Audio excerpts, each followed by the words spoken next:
Mr. Trump, one of the things people love about you is you speak your mind and you don't use a politician's filter. However, that is not without its downsides, in particular when it comes to women. You've called women you don't like fat pigs, dogs, slobs, and disgusting animals. Your Twitter account... Only Rosie O'Donnell. No, it wasn't. Your Twitter account...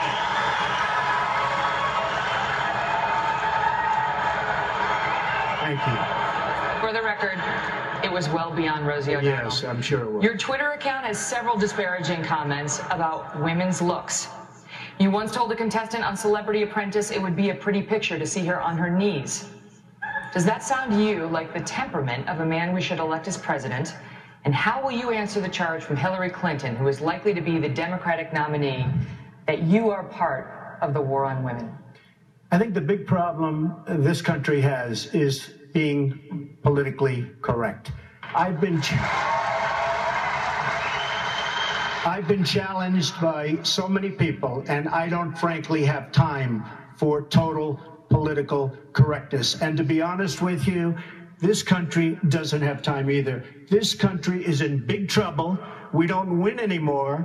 We lose to China. We lose to Mexico, both in trade and at the border. We lose to everybody.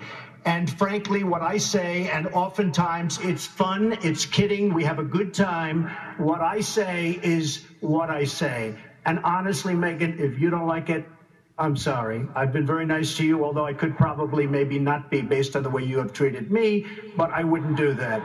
But you know what? We need strength, we need energy, we need quickness, and we need brain in this country to turn it around. That I can tell you right now. Senator. Our next topic is foreign policy. Candidates, you may not have seen the late developing news today. Our Fox Pentagon team broke earlier this evening about a top Iranian general traveling to Moscow to meet with Russian President Vladimir Putin. His name is General Qasem Soleimani. He's blamed for hundreds of U.S. troops' deaths in Iraq and Afghanistan. His trip to Russia appears to directly violate UN Security Council resolutions to confine him to Iran. So, Mr. Trump, if you were president, how would you respond to this?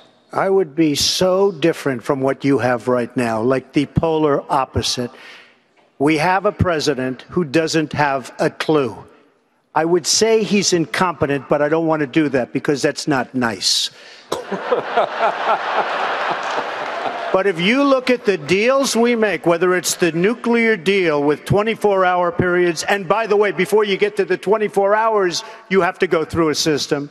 You look at Sergeant Bergdahl. We get Bergdahl, a traitor, and they get 5 of the big, great killers, leaders that they want. We have people in Washington that don't know what they're doing. Now, I agree.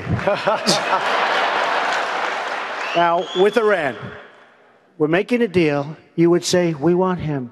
We want him. We want our prisoners. We want all these things. We don't get anything. We're giving them $150 billion plus. They are going to be, I'll tell you what, if Iran was a stock, you folks should go out and buy it right now because you'll quadruple. What's happened in Iran is a disgrace, and it's going to lead to destruction in large portions of the world.